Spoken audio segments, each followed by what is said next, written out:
We're coming to the end here where students have to turn in their theses to grad studies. And I'm really proud today to introduce Cassie Bednar, who's going to be giving her defense. She came to us from UC Santa Cruz, and she reminded me she had a marine biology degree from UC Santa Cruz. So it's no surprise that she has continued in that vein, looking at the very near shore marine environment. And she's been with us for about 3 years and has really sped through our program. It's been a real pleasure to work with Cassie. She is very focused, so easy to work with. She said, here's my idea, like, okay. And so we, honed things down relatively quickly. She had a pretty good idea of what she wanted to do. And so she has completed what I consider really wonderful research and really valuable research on how marine protected areas might be helping some of the critters that live in the very near shore environment. So let me turn it over to Cassie. Thank you. All right, so thank you everyone for coming to this thesis presentation. My thesis is titled Human Impact on Rocky Intertidal Gastropods, Are Marine Protected Areas Effective? Before we start, I'd like to give a quick thank you, first of all, to my committee, Lynn Trulio and Rachel O'Malley, and John Pierce, who will hopefully be here soon. My parents, Geraldine and Doug, my boyfriend, Matt, who has already heard this presentation several times, so thank you very much. Megan Beaver, who helped me out in the field collecting data, and my environmental studies cohort, who has supported me through this process. Here's an outline of what I'll be talking about today. We'll go through my background, a little literature review, and an introduction to gastropods. We'll go through my objectives and questions, my hypotheses, my methods for data collection and data analysis, and my results, my discussion, and then finally some recommendations and possibilities for future research. I wanted to give a quick introduction on the species that I'm going to be talking about and gastropods in general, just so everyone is familiar with the other species, or the species that I'll be talking about through my literature review and methods. So gastropods are the largest class in the mollusk phylum, and they're a really diverse group. Most people are familiar with terrestrial gastropods like garden snails and slugs, but I focused on intertidal gastropods. Gastropods are characterized by the large muscular foot that they have that they use for burrowing and for movement. The first two species that I looked at from my project were Laudia gigantea, the owl limpet, and Tegula funbralis, the black turban snail. Tegula funbralis is probably the species that most people are familiar with. It's a common intertidal species, so if you ever go to the tide pools, you've probably seen this species. And Laudia gigantea is the largest species I'll be talking about today. And this guy, on average, usually only reaches 5 or 6 centimeters long, just to give you some scale about the species that I'm going to be talking about today. They're fairly small creatures. These two species are the species that I looked at that are collected by humans. Laudia gigantea is collected for food, and Tegula funbralis is mainly collected for bait. The other 3 species that I looked at for this project were Nucella marginata ostrina, Ocinabras circumtexta, and Acanthonucella spirata punctulata. And these are all predatory whelk species.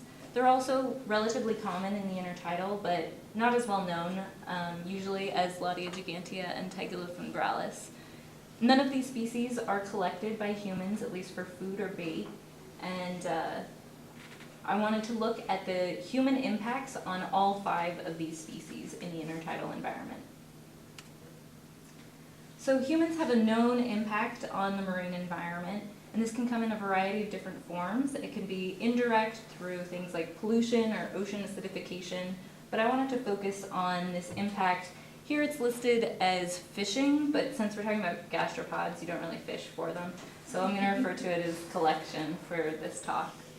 And the impact of collection can alter ecosystems, and this can lead to a loss of biodiversity in the environment, and which can further lead to increased vulnerability to disturbance as you're removing species. these species and communities can become more vulnerable to disturbances like disease. And it can also lead to a decrease in ecosystem services. Okay. Ecosystem services can range from anything to carbon sequestration to recreation, but in general, when you're removing species from these ecosystems, it results in a loss of functionality of these systems. The impact that I wanted to specifically focus on, as I mentioned, is collection. And I wanted to look at the impact of collection on the body size and frequency of those 5 intertidal species I showed you just a second ago. And humans have a known impact through collection on intertidal environments. Hockey and Bozeman found in their study that was conducted in South Africa that in communities where collection was occurring, that these intertidal communities tended to shift towards more inedible species. So in areas where these gastropods were being collected, the result was this community turned into more inedible species in that environment. Hockey and Bozeman also found that when in areas where collection was occurring, there was less diversity between sites. So when collection occurred over a larger region, they found that when collection was happening, these sites that had been fairly diverse before became more similar to one another. The next 3 studies that I want to talk about refer to this species, Laudia gigantea, and this species is a little bit special because it's a protodendrous hermaphrodite, so it becomes female as it becomes larger and older, and so it can be uniquely vulnerable to collection because of this. So Segrin et al. Found that humans are acting differently than a typical predator for this species. The black oyster catcher, pictured here, selects a variety of sizes of Laudia gigantea when it's predating this species, but humans are preferentially selecting the largest specimen of Laudia gigantea. So humans are acting differently than this typical predator. And Keto and Murray found that, again, because the largest organisms from this species are usually female, that there was a sex ratio shift in intertidal communities for this species when these large females were being removed from the intertidal.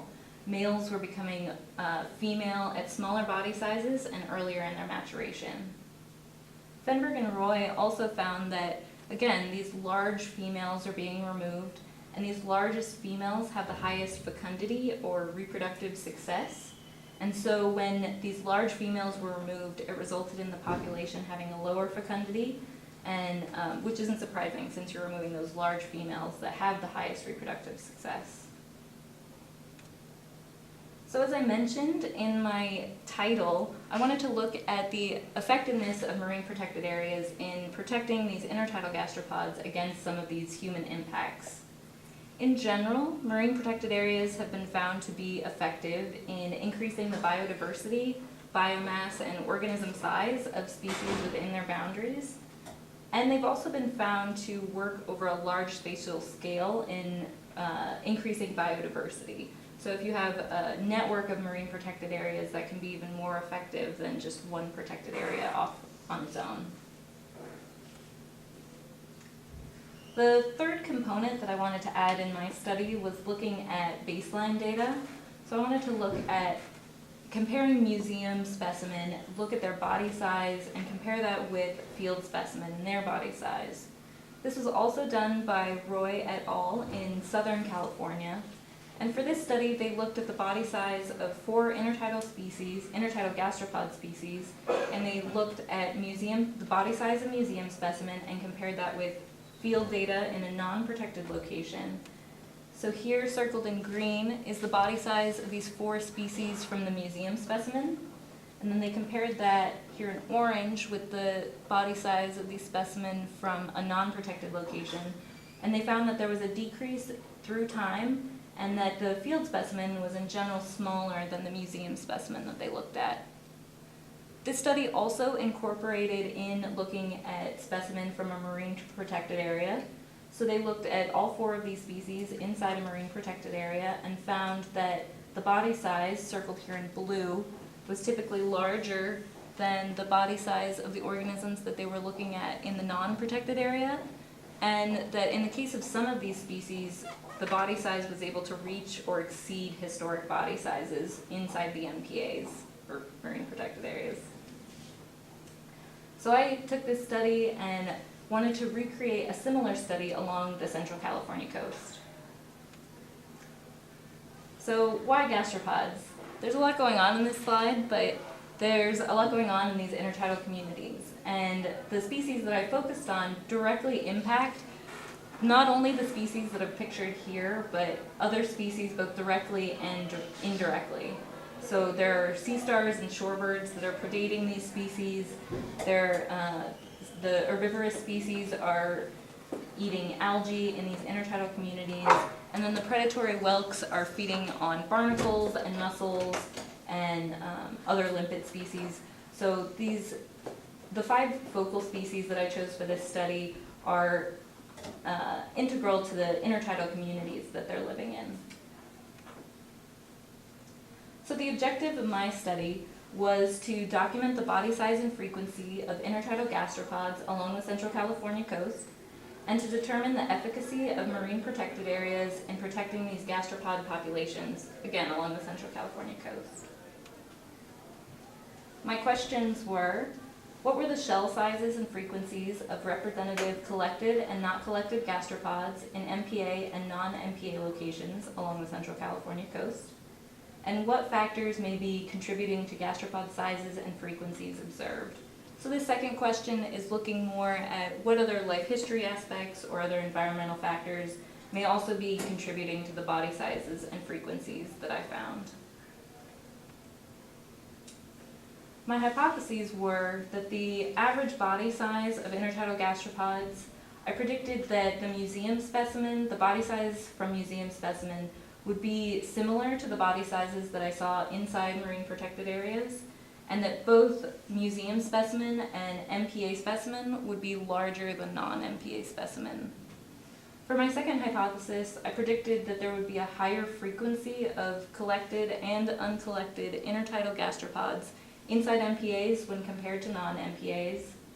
And my third hypothesis, I predicted that museum specimen collected before 1950 would be larger in body size than those collected after 1950. This third hypothesis, I predicted this because the Central California coast experienced a large human population increase during the 1950s, and so I thought that there may be more of an impact on these intertidal species because of that population increase. My study region was the Central California coast, from about Half Moon Bay down to Monterey, and this area is a biodiversity hotspot in the marine environment that's driven mainly due to the seasonal upwelling that this region experiences. Cold, deep, nutrient-rich water is drawn up from depth and fuels the productivity that can happen here. I focused on the rocky intertidal, and here you can see one of my sites at Alomar Street in Santa Cruz. And I looked at the areas that you can reach during an average low tide, so the mid and upper intertidal. And I did my sampling in the summer of 2014 from June to September. So as I mentioned, I wanted to look at marine protected areas, and I looked at 5 marine protected areas in this region. The marine protected areas were established in California as part of the Marine Life Protection Act that was passed in 1999. And this set up a network of marine protected areas that runs all up and down the California coast. I focused on the Central California coast, and these marine protected areas were officially established in 2007, with the exception of Montera, the northernmost site, which wasn't established until 2010. I looked at two types of marine protected areas: marine state reserves, which are completely no-take, you're not allowed to remove anything from them, and state marine conservation areas, which do allow some commercial and recreational take.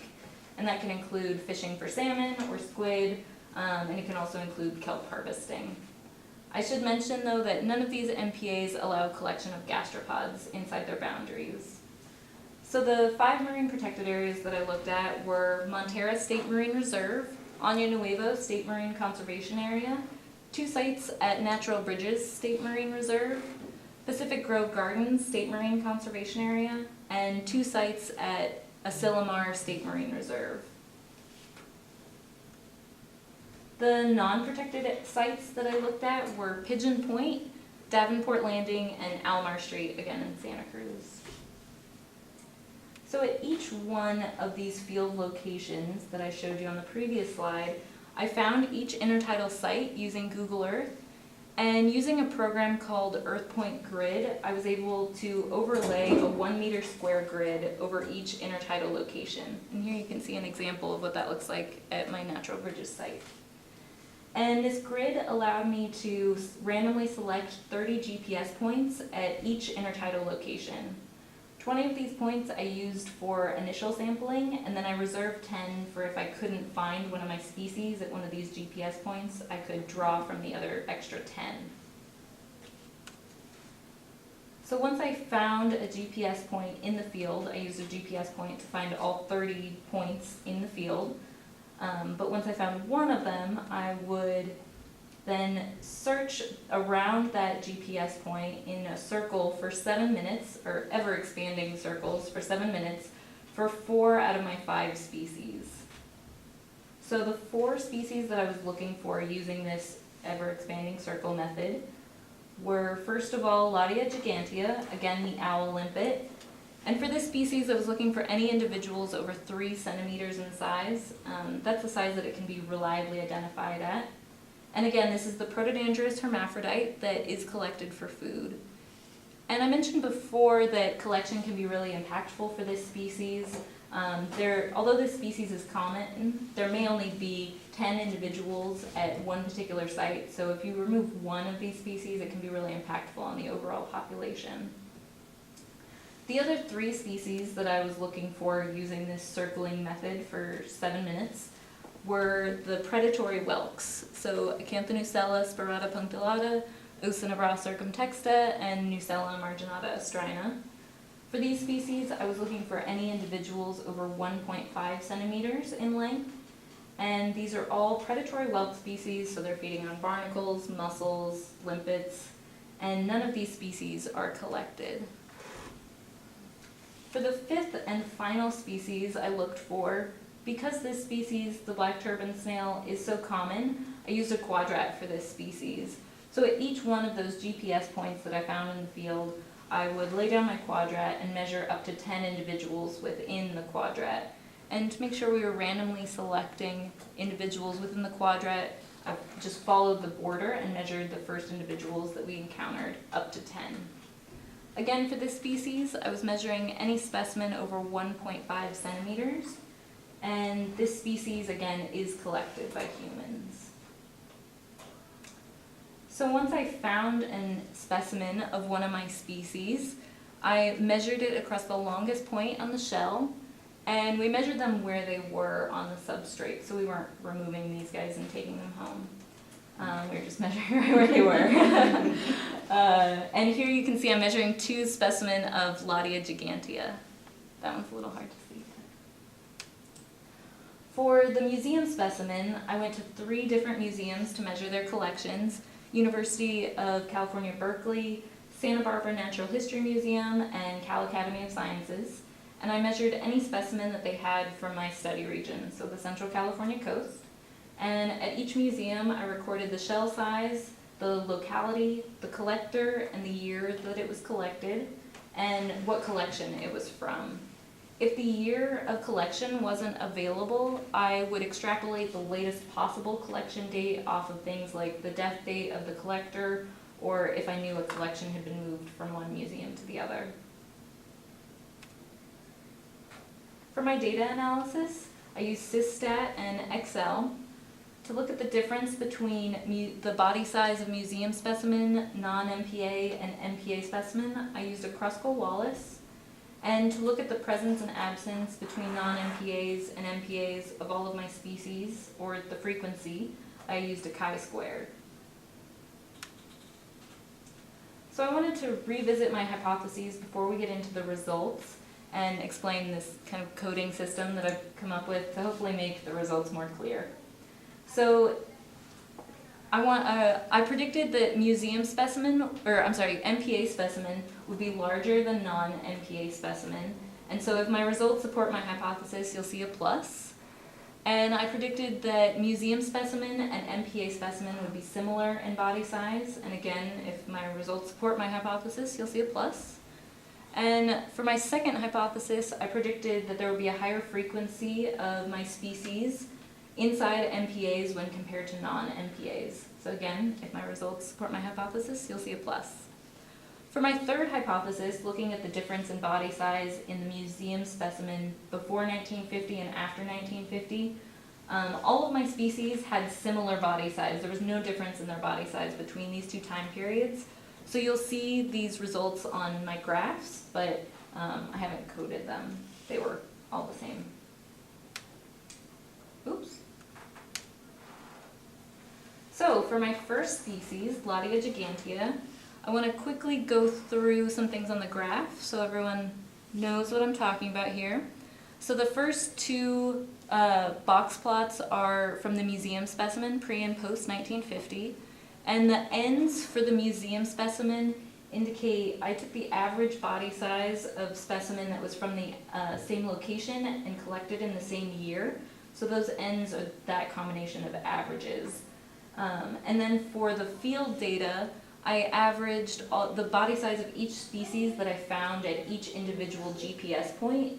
And so those ends are the number of averages, or the number of GPS points that I took in the measurements in the field. So for Ladia gigantea, again, this is the protodendrous hermaphrodite that is collected. I found that the body size of MPA specimen was larger than non-MPA specimen, so you see a plus there. I also found that this species' body size was not different between museum specimen and MPA specimen. And also this species had a higher frequency inside MPA locations. So it looks like on all three metrics, this species is benefiting from MPA protection. For my second species, again, the black turban snail, the second species that I looked at that is collected, I found that the average body size inside MPAs was not different than the body size in non-MPA locations. So you see a minus there.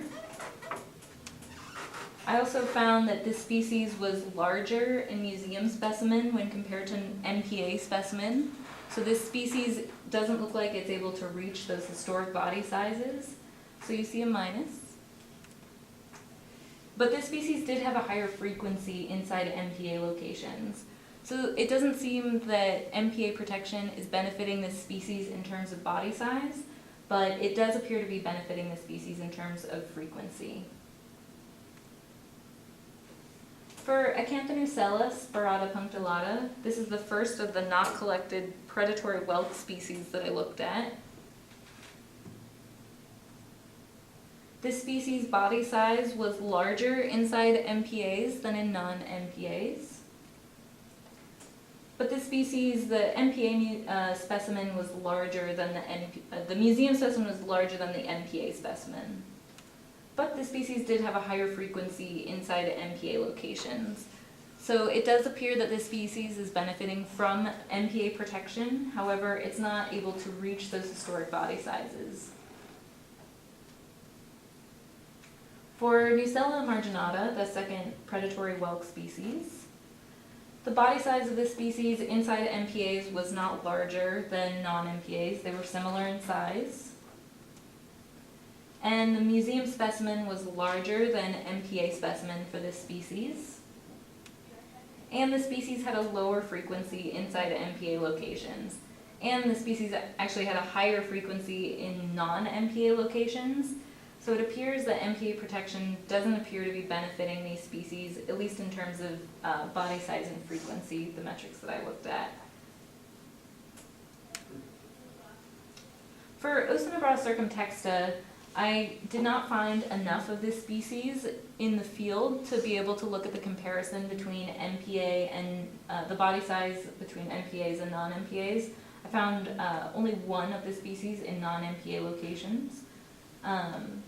But the species did have a higher frequency inside MPA locations. So where I found them inside MPAs. So here's just a summary of all 5 species that I looked at. Again, Ladia gigantea appears to be benefiting from MPA protection on all three metrics. Tegulofimbralis, though, does not appear to be benefiting in terms of body size, but it does appear to be benefiting in terms of frequency. And then for the predatory whelks, Acanthonucella spirata does appear to be benefiting from MPA protection, at least in, but it doesn't appear to be able to reach historic body sizes. Nucella marginata ostrina doesn't appear to be benefiting from MPA protection on these metrics, and may even be benefiting from being in non-MPA locations. Ocinabra circumtexta, it's hard to make too many conclusions about this species since my sample size was so small, but it may be benefiting from MPA protection in terms of frequency. So why did I see the results that I saw? For Ladia gigantea, again, it appears that they're benefiting from MPA protection in terms of these metrics, and similar results were seen in the study that I mentioned earlier that was conducted in Southern California. They found that the body size of this species was larger inside MPAs and that they were able to reach historic body sizes, and I found similar results along the Central California coast. The reason that this species may be benefiting so much from MPA protection could be due to that specific life history that I talked about earlier. If the largest females have the highest reproductive success for this species, protecting those large females inside MPAs appears to be really beneficial for this species, and they can grow to larger body sizes and have higher frequency. For Tegulofimbralis, however, Roy et al. In Southern California looked at a similar species, the brown turban snail in Southern California, and they found that this species was larger inside MPA locations in Southern California, and it was able to reach larger body sizes that matched the museum specimen. So this species may not be doing as well inside MPAs in terms of body size for a few reasons due to their life history. Tegulofimbralis, the body size of Tegulofimbralis is impacted by the different algal species that are available. It's an herbivorous snail and it's eating these algae species. And so its body size may be impacted by what algal species are available and what diversity of algal species are available. And then secondly, a main predator of Tegulofimbralis that is known to have impacts on the body size of this species, the sea star, experienced a mass die-off starting in 2013 and continuing through the summer of 2014 when I was conducting my sampling. So I don't know the full impact that this has had on Tegulofimbralis, but it could be a factor that's impacting the results that I found. For Acanthonucella spirata punctulata, this species, again, does appear to be benefiting from MPA protection, but in Southern California, they're also benefiting from protection. However, they were able to reach historic body sizes in Southern California, and that doesn't appear to be the case along the Central California coast. So this could be due to environmental factors that are happening in Central California as opposed to Southern California. So further research is needed to look into why the species isn't able to reach historic body sizes in this location. For Nucella marginata ostrina, again, it doesn't appear that this species is benefiting from MPA protection on any of the metrics that I looked at, and may even be benefiting from being in non-MPA locations. That could be due to the species may be able to take advantage when there's higher human disturbance in non-MPA locations. It may be able to thrive in those sorts of environments. For Ocinabra circumtexta, again, it's hard to conclude too much since my sample size was so small. So future research should focus on, of this species, should focus on areas where the species is known to be more common and therefore increase the sample size. So recommendations for managers, it does appear that MPAs can be effective, especially for certain species.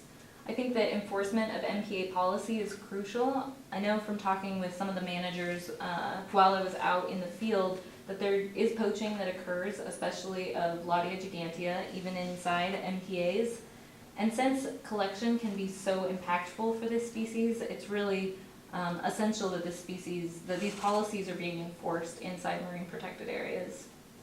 I also think that increased visitor education about some of the life history aspects, again, especially for a species like Laudia gigantea that has this very particular life history and can be protected inside MPAs, I think visitor education would really be beneficial. That way, they don't think that visitors aren't just thinking that they are having no impact by just collecting one or two of a particular species, that collection can be really impactful even on a small scale. Future research should include continued monitoring of Laudia gigantea and Acanthonucella spirata to determine if they continue to benefit from MPA protection, and for Acanthonucella spirata to determine if they're able to reach those historic body sizes. The marine protected areas have been established since 2007, so this species has probably had enough time to reach historic body sizes if it was going to. But continued monitoring should be included. More research on the life history for some of the lesser known species. Laudia gigantea and Tegula fumbralis are pretty extensively studied, but some of these other species, if we knew more about the life history, we may be able to tailor MPA policies to better benefit these species, these lesser known species. For Tegula fumbralis, further research should include what available algal species there are at each of these different sites, and see what food availability there is at each of these sites is impacting the body size of these species. And further research should definitely include how the sea star die-off is impacting Tegula fumbralis, since the sea stars are our main predator for this species. I also think that looking at the differences between impacts that happen in the state marine reserves, which are no-take, and the state marine conservation areas, which do allow some take, could be beneficial to determine if those, although limited take is allowed in marine conservation areas, to see what impacts that take is having on intertidal species, if any. And finally, I think looking at areas where humans are excluded altogether and comparing that with marine protected areas to determine if other direct human impacts like trampling or overturning rocks, just visitation that happens within these MPAs, and to look at the difference between when humans are excluded altogether and when there is visitation allowed. In general, I think that my study shows that MPAs can be really beneficial for these intertidal species, but that future research is needed so that MPAs can be made as beneficial as possible for the largest number of species, especially since MPAs are being relied on as an ocean health management tool. Future research to make them as beneficial as possible is essential. So with that, I will take any questions.